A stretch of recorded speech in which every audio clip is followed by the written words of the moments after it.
Thanks, guys, for watching another episode of It's a Wrap. I'm your host, Erin Darling, and today we're going to talk about The Amazing Spider-Man 3 and 4. So I guess we're turning this into a quadrilogy with quadrilogy. But just want to, for all you nerds out there, you always want to be right about things. Quadrilogy is not a word because it's trilogy, so you're just adding quad there, and trilogy is Greek theater, so that's Greek. Quad is a Latin root, so it's really tetralogy. 3 movies is a trilogy, 4 movies is a tetralogy. You got to keep it Greek.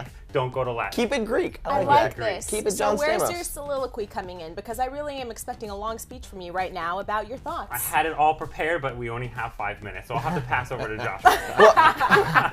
Well handled. I think Amazing Spider-Man, to go ahead and say that there's going to be 4 movies, it makes sense on one front that it's Spider-Man. Like, Spider-Man will always be loved by kids, and so you can always do a Spider-Man movie and it's always going to make lots and lots of money. Say what you will about the first Amazing Spider-Man, it made enough money to warrant a second one, so that's cool. Did it do well enough to be like, all right, let's just go all the way with it? I don't know about 3 and 4, but... I agree with you, but the thing that I think, it just depends on how much confidence they have on what they have on paper so far, too. Sometimes they'll see the director, they'll see with the writer what the vision is in the long run, and maybe they're that confident, and with whoever they know they can get for casting or whatnot, and they say, let's do it, we can go for it, because let's not kid each other, superheroes right now are doing hot. it. They're hot, they're doing it, and mostly, minus Green Lantern and a few other, have hit.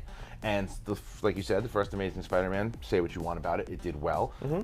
So we'll see. I like where they're going with it, and if they make it a little shorter, less dramatic, I think that we could have a nice 4 movies. I'm not going with the word you said. It seems like they're really trying to stretch it out, though, especially with the exclusion of Mary Jane Watson. But they filmed all their scenes. They filmed their scenes, which is crazy. They filmed it, yeah. Oh, really? So now they're going to save that for future. But well, if we're now having 4 movies, I guess let's go ahead and stretch out the beginning. Let's not jump right into the whole Mary Jane story, because we don't need it yet. The fact that this is an Oscar-nominated actress who they shot all her scenes, and then again, knowing that they are confident enough in their third that they're going to get a 3rd and 4th movie, they say, okay, let's just cut her out and we'll put her back in later. But this, again, you're just focusing on the first one. In the end, Mary Jane is not going to sell more action figures or toys. Right. Who wants a Mary Jane action figure? Like the last Spider-Man movie, the Spider-Man 3, they just shoved so many villains in there for the pure purpose of selling more toys. And it ruined the movie. Which might be the case in Spider-Man 2, though, because there are multiple villains, and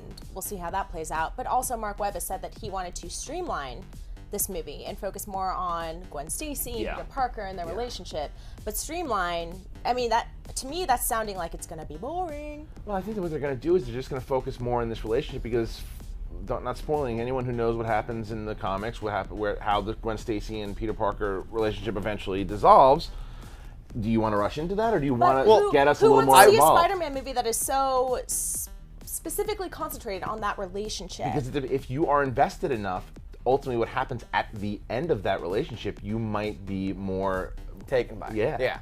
And I always thought if we were going to concentrate on that relationship, having MJ in it, I always thought from the beginning was a bad idea, because you don't want to rush from one relationship to the next, because what those 2 characters have is so good that we should concentrate on it. It wouldn't necessarily concentrate on that. It would introduce her as a character, which would set up for later in the future. So them cutting her out completely, I think, is a little counterintuitive. I agree personally. with you. I think maybe just throwing in a scene or something to where it's and maybe they still will. We don't know. Maybe it's just for the most part, the storyline with her is gone, not her completely. I'll look forward to the deleted scenes on the Blu-ray. Right, exactly. Do those count towards the plot of the 3rd movie? If you cut all these scenes out in movie 2, but they did get shot and they're on the DVD. Can they just use it later on?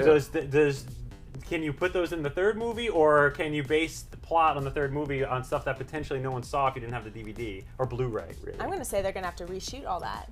My question is, I don't know who the actress was that's playing Mary Jane, but Shailene Woodley. Does she mind? Is she like, oh man, I got cut out of Spider-Man, or is it, I still got paid, I don't care? Well, I think she's contracted probably to do 3 and 4, so it means she's going to appear back in them anyway. But it's probably like you said, she got paid for it. Maybe most actors and actresses say, oh, I could have done that better. Maybe she wants to do it. If they do shoot it again, she'll get a chance to do something differently. So if she got cut out of the movie completely, never going to see her again, I'd be pissed off. Did she do poorly? Did they see the scenes and go these don't No. work? She's pretty good. I don't think so. What was the decision to take her out then? Why was that just because the fact they want to focus more on the Gwen Stacy relationship than Mary Jane. And they said that they they all love working with her, so it's not an issue of her. No, they have to be polite. Well, they could just not say anything, That's right? True.